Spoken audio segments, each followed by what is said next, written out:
Welcome to the Crazy Dre Podcast Show. Ladies and gentlemen, boys and girls, here we go again. We got a guest from Colorado that used to be in Michigan, but now he's living in Colorado for work.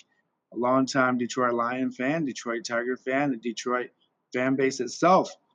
So this time, folks, we're going to start out with a preseason of Detroit Lions. We're just going to wrap up things about the draft picks and the injury report, and we're not really going to get into the regular season yet because it's just too far in advance. There's still over 100 guys on the team.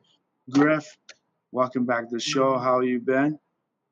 Hey, doing great, Dre. Thanks for having me back on. Ready for a new season to start. So lots of positive things to look forward to for the year coming up. It is, and I like to thank you for coming back on the show a long distance. This is actually probably going to work pretty well, folks. But let's get started right away. I haven't talked to you since Frank Ragnar decided to do the retirement plan early. I'm more than happy to say that he did it long before the draft. Unlike our favorite or the greatest running back of all time, Barry Sanders, I did it weeks into the preseason moment, and then he just kind of kicked off the can. So do you think what Frank Ragnar did was the right thing? How do you feel about Frank? Yeah, I mean, it's so hard when you have those legends like Barry and Calvin and Frank who meant so much to the team. I mean, he is probably the best center in all of football. So yeah, to lose him this early in his career, it's a pretty huge blow, and not to have a piece ready for that. So we didn't have a shot at free agency or the draft. So it's going to be a tough one. Fortunately, we've got a few extra guys on that line. So hopefully everyone can hold up. Graham Glasgow's moving over. And he's a longtime veteran guard. So maybe we'll see some issues with handoffs, like right off the bat, going from Glasgow to Goff. But I hope that we're going to be still squared away from the center position, and hopefully we can still maintain our guards. Exactly, because a lot of times people don't realize that the center is like the catcher in football. They kind of control what's going on. They see what the defense is doing, a lot like the catcher, helping the pitcher make the right pitches for the right moment, right place. So, yeah, Frank is going to be a loss, a big hit. Detroit, I'm just going to go right to the draft pick. Detroit was thinking about putting Tate Ratliff, the second round, 57th pick, in that position, but they're moving him to the right guard, I think, right now. I think he might be in the future of that if he's progressing. I just would not feel comfortable with him doing that right away. He just wasn't trained to do that, correct? Yeah, I mean, guard is really his position. So, he's got some time in there at center. But, yeah, I think with Graham Glasgow, having your veteran in there, handing the ball back to Goff, and then having Tate come in and just fill that right guard spot that Glasgow would normally be in. I think yeah, that's got to be the best way moving forward. It just affects the timing of everything else that you do on offense so much. You gotta put a vet out there. Yeah, exactly. So let's just get down to business. Let's talk about the first draft pick for Detroit, which is Tyreek Williams, defense of tackle from Ohio State. Ironically, it's Ohio State. It's not a big deal because we've had Chris Spielman, Ohio State player, now in the front office of Detroit Lions. But according to what everyone says, he's got a good stuffing running defense. He's played a lot at Ohio State, so he's got a lot of experience. Any big thing about this guy? Do you think this was a good pick, or do you think that we picked him because we missed out on someone else? Yeah, I think it's a real bummer that we went to defensive tackle. Having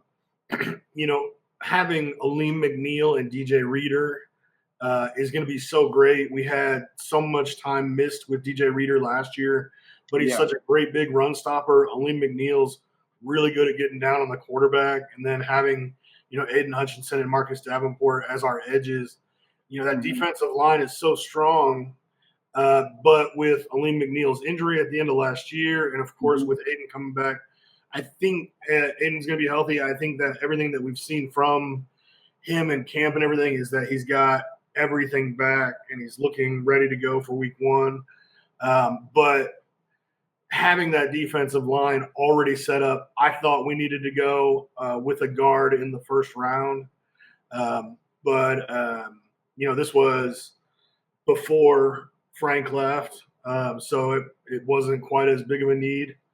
Um, Oh, it's true. but uh, but in hindsight, obviously it means more. But yeah, we'll see how Aleem McNeil looks. Hopefully he's really healthy. So we're still waiting to kind of get these guys going on the field. Everyone's even the first team guys are just starting to play the first couple of snaps. Yeah. Um, Yeah. but yeah, this next week, hopefully we'll see some of these guys going. But DJ Reader, I think, is a really, really huge difference maker. I think he's one of the best run stopping defensive tackles in the league. Mhm. Formerly with the Cincinnati Bengals, we just didn't Yeah. get to see him very much last year. And this year, having him on that line, it's going to make a huge difference. With Tyleek Williams, I know I kind of skipped over everything there, but with Tyleek though, I mean, he might play if Aleem McNeil's not ready to go, but Mhm. otherwise, he's sitting on our bench. He's an extra rotation guy. So if those guys play 70% of the time, he'll be out there 30%.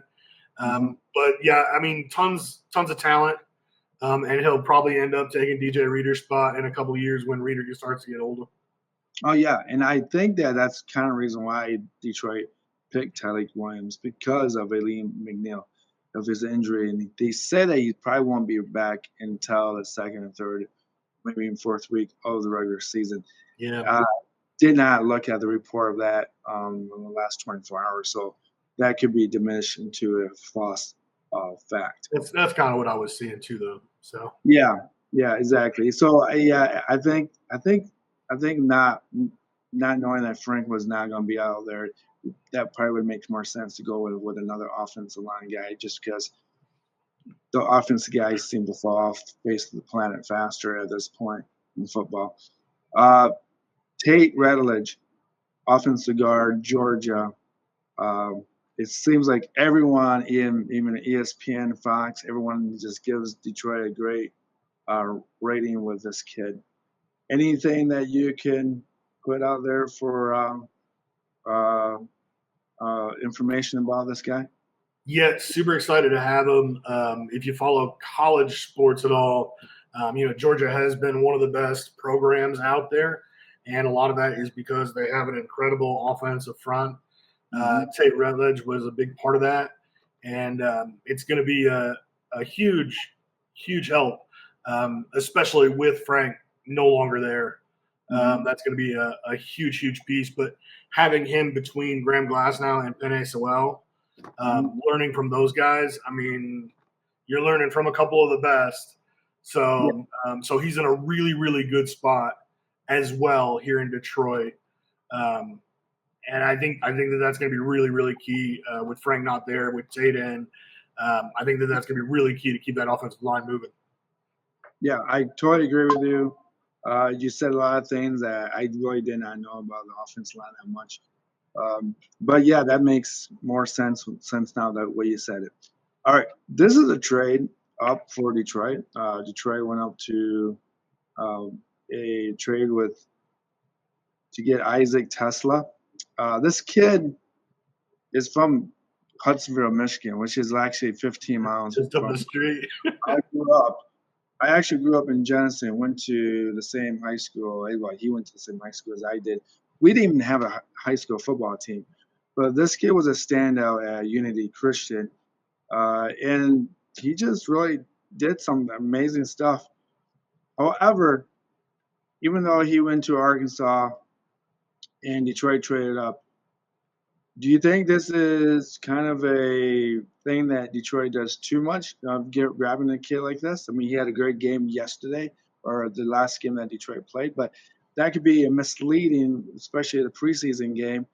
And obviously, Atlanta Falcons have the guys that probably won't make the team out there. So what do you think about this trade up in this move? Yeah, well, and something about this draft class was that it was really, really deep with running backs and receivers. Hmm. So going out and getting him in the third round in other drafts, he might have been a second round pick. Oh, So he's further back because there was a lot out there. okay. Isaac Tesla was really, really good last year in college, but having him come in and kind of fill the Josh Reynolds role, I think is going to be really the hope. Khalif Raymond, we still have as our return guy. Tom Kennedy might be something that fills that role. Hmm. We've seen a few really good things from Tom Kennedy over the years, but Josh Reynolds had something really, really special. He was kind of like an X factor guy for us in our offense. Everyone, we've got all of our stars, but it's just sometimes you need that guy to just make that third down play. And that was Yeah. something Reynolds did. Teslaa, everything everyone has said out of camp is that they love the kid. He has been a Detroit Lion hardcore fan since he was a little kid. Yeah. I know they were showing videos in the game about Yeah. him and with his own jersey and all that. But Yeah. you love to see that stuff. Much like Aiden Hutchinson, just from Michigan, Yeah. born and raised a Lions fan. Hmm. And you think these guys, and at his age, he didn't start watching football until about 2010. So he wasn't watching the 0-16 Detroit Lions. He started watching when the Lions were Matthew Stafford, Calvin Johnson. Like Right. they were a decent team. They've Yeah. not been a bad team since before then.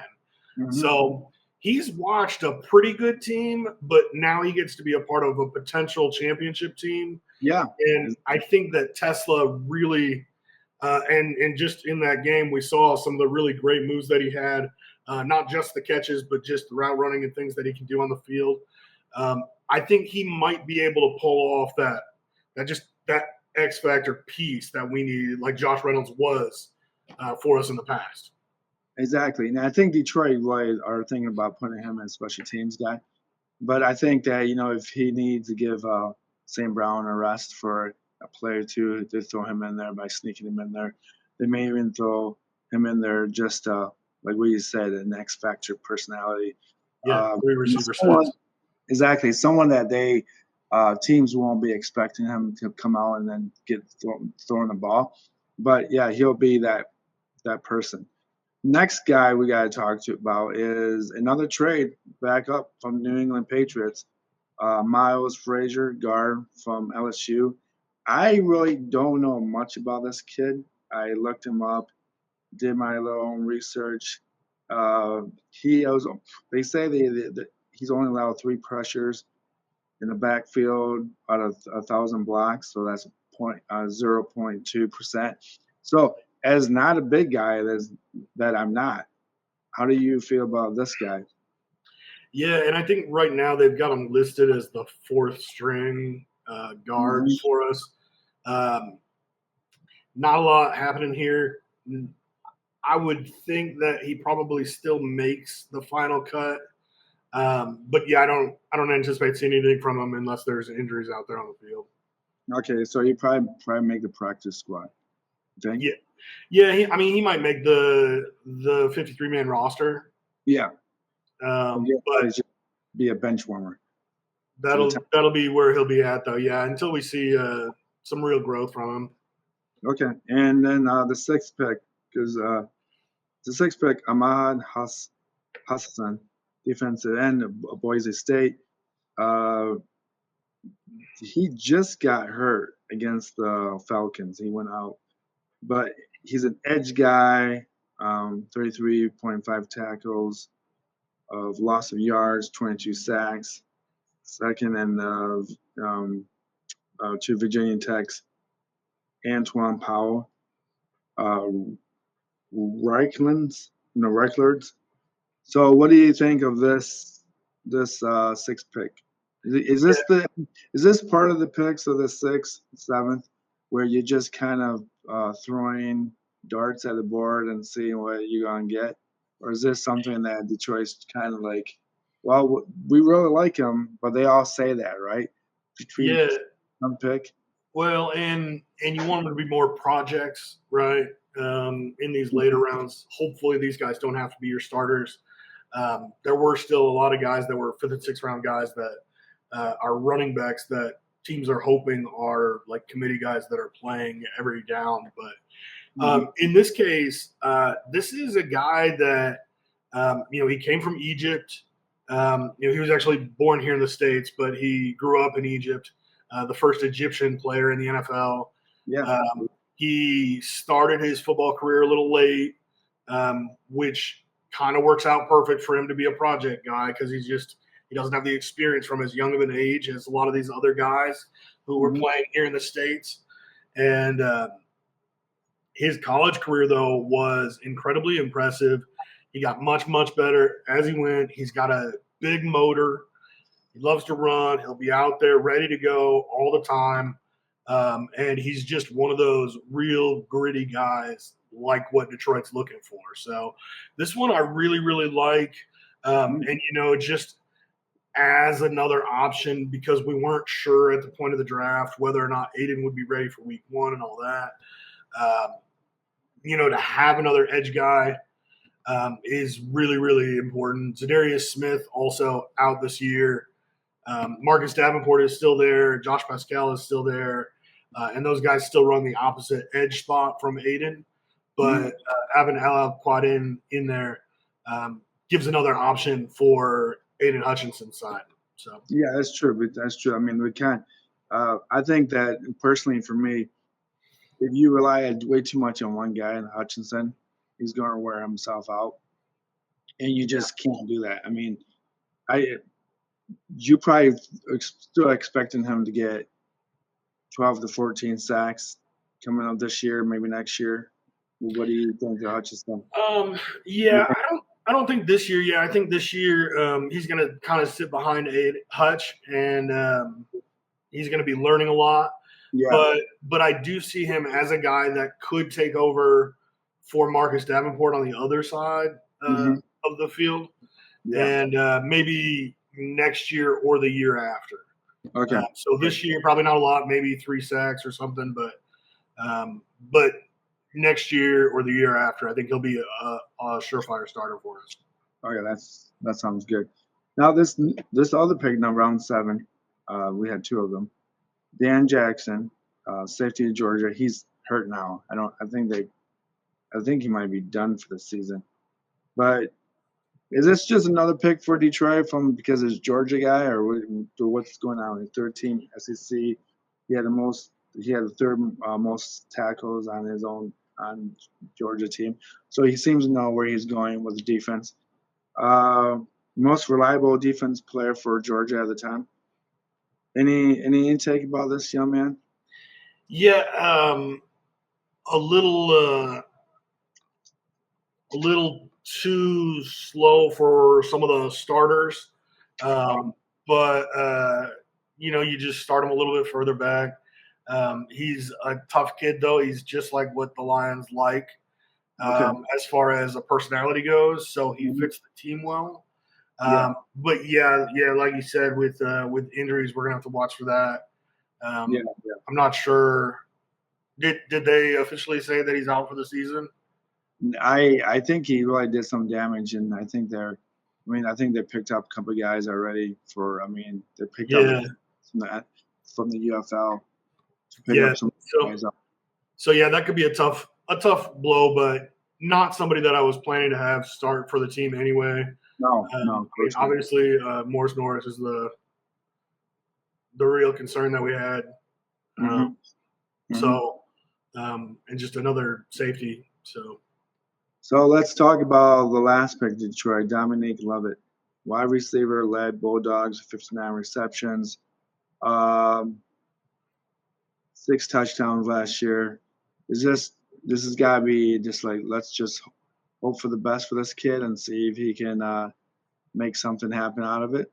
Or is this like something like they were hoping him to be like uh, Tesla, and he's just not really doing. I haven't really heard anything from him in training camp. Yeah, I mean, at this point, yeah, Tesla's just a lot better player Yeah. at this point. Okay.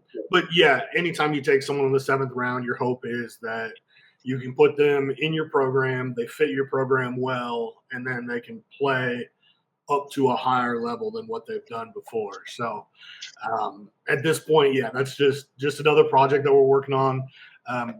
Good to have another wide receiver in the room.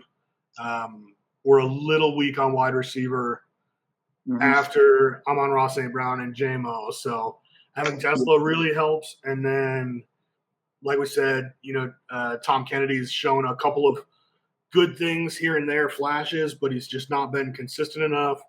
And then Khalif Raymond, mostly on the special teams as a return man.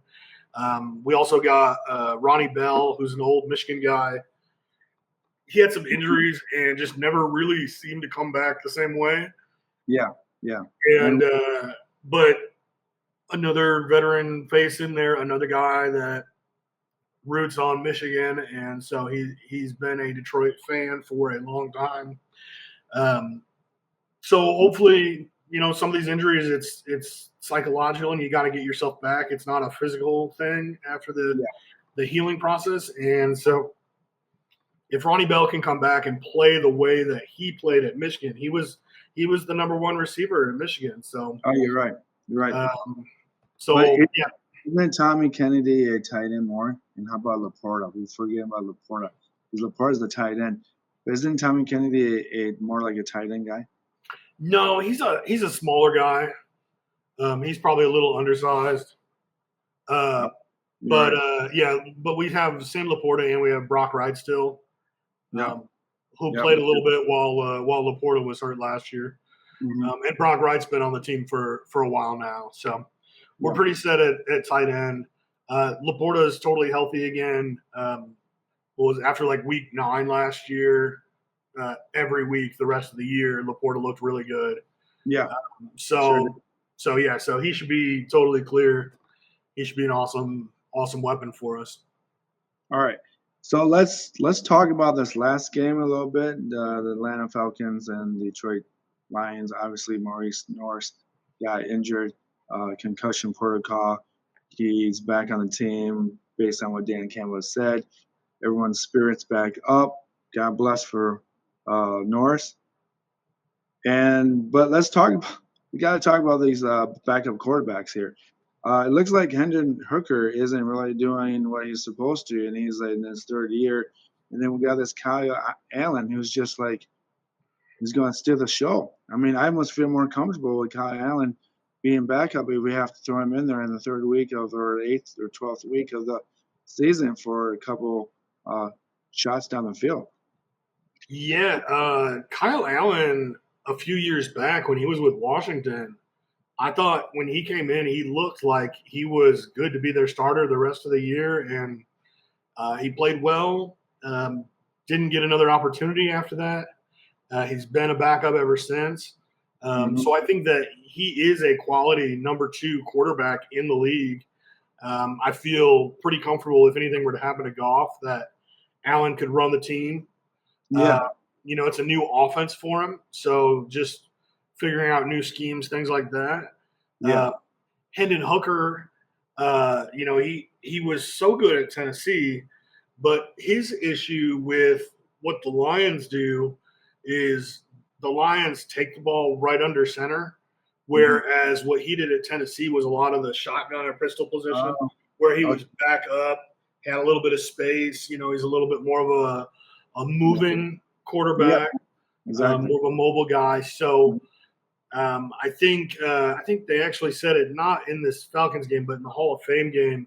I think Chris Collinsworth said that he ran 19% of all plays under center. Everything else was from shotgun or pistol position. Okay. So it's just not something that he's ran a lot. And he's working with a different group of guys than what he was working with. So, so you're in practice and you're practicing with a lot of the second and third string guys. You're not Mhm. used to the timing of the other guys. So there's a lot of that stuff that you kind of see in the preseason, and sometimes that makes it more difficult. But you saw a little bit of the mobility where you can kind of move around and scramble.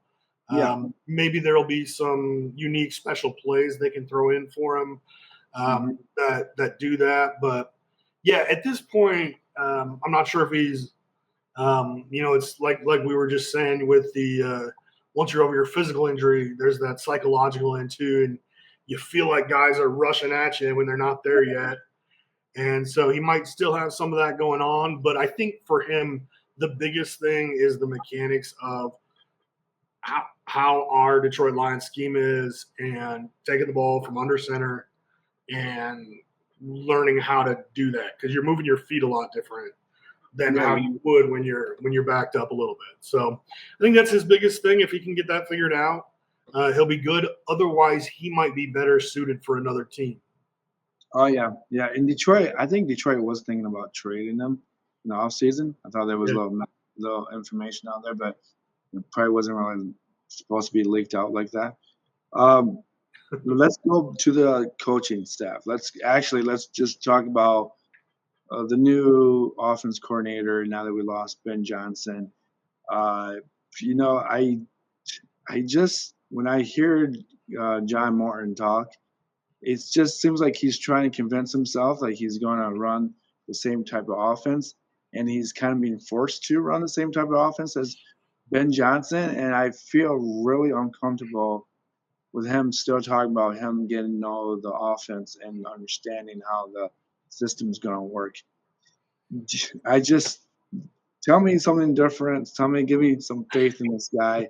I know that he's coming back to Detroit after a couple of years in Denver, but make me change my mind about this guy. Yeah, he is. He is somebody who has run all over the league. He has been Mhm.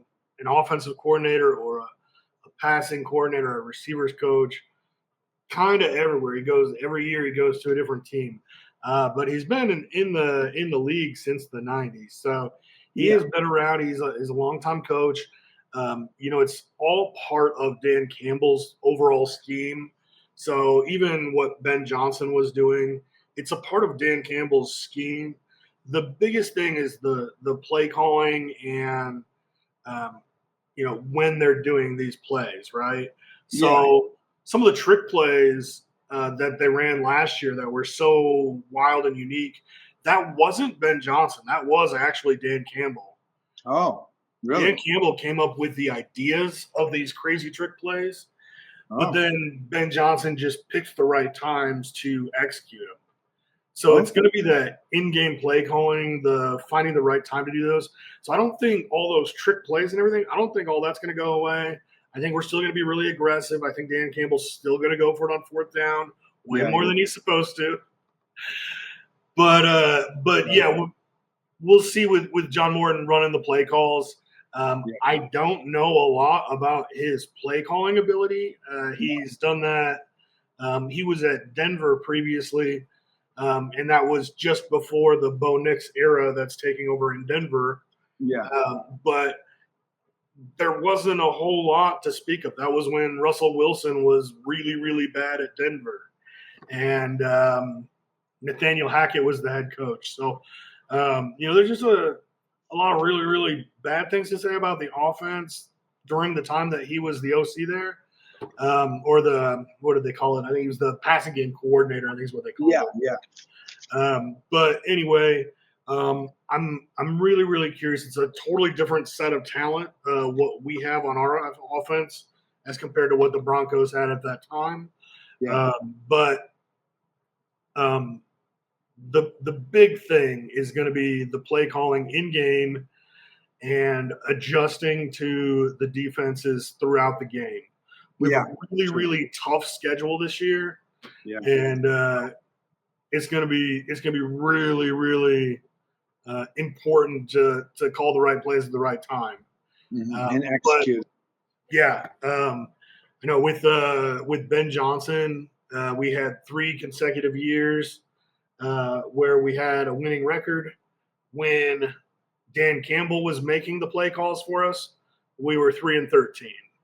Yeah. So a lot of difference in talent on the team now. But the thing's going to have to be John Morton making the right plays at the right time.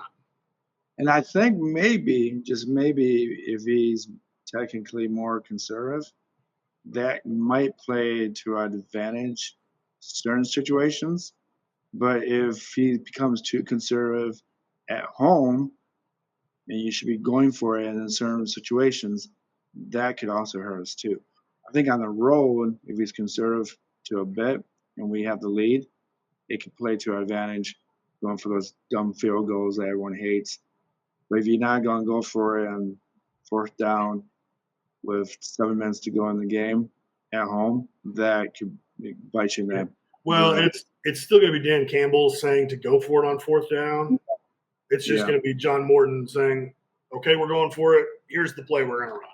Yeah. So it'll still be Campbell's decision on, the going for it stuff. But yeah, I imagine we're going to be a little more run heavy this year than what we were before, which should be fine as long as the offensive line holds up and our running backs keep doing what they've been doing. So, well, I think the reason why I like that more heavy running is because I think that Jared Goff needs more protection. And what I mean by that is, like, he won't get sacked. But if he's on the road and it's outside, and he's on the ball 35 times, 48 times, that can really hurt Detroit, because he's just not that technical, instant guy like we had with Matthew Stafford or stuff like that.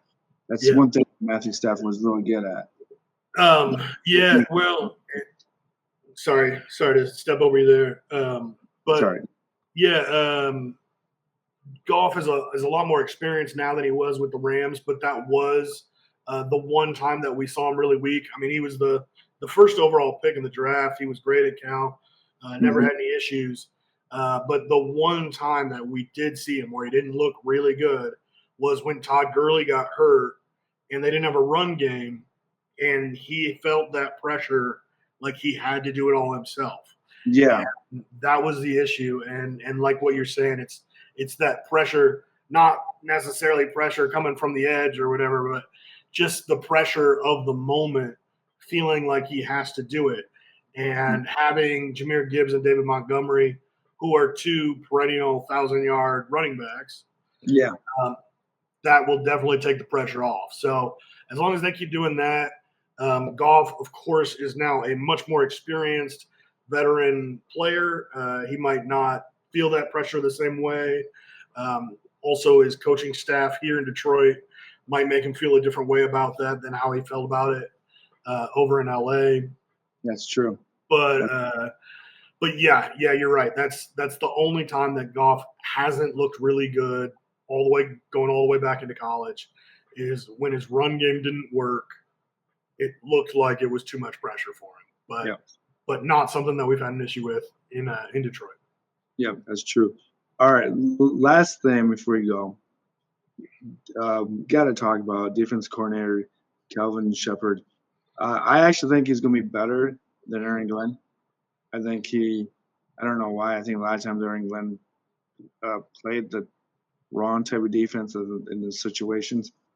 I don't know why I think that. I just think that with a younger player, coach like Calvin, he just, for me, he would know the players better and know the situation of today's football. I think, with our old coordinator, it was old type football. Yeah. Think the same? Dre, I thought I was going to come in here and surprise you, but I am 100% with you here. I think Calvin Shepard is going to be a better coordinator than Aaron Glenn. I think that he came in right out of football.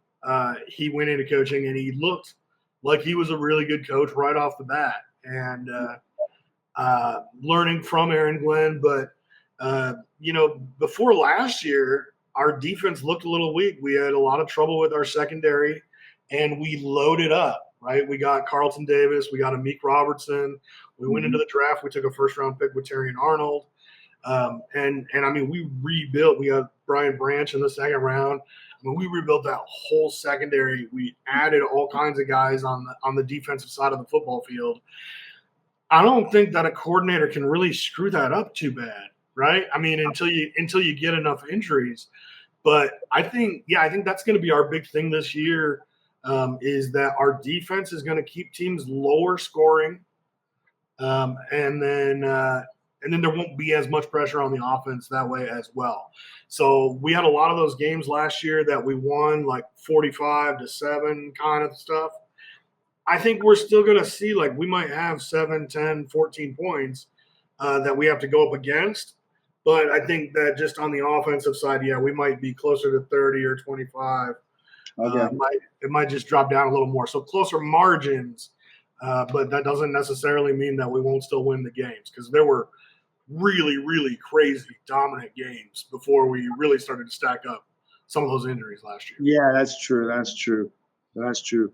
Well, folks, there you have it. We got our draft picks in. We got the second game of the preseason.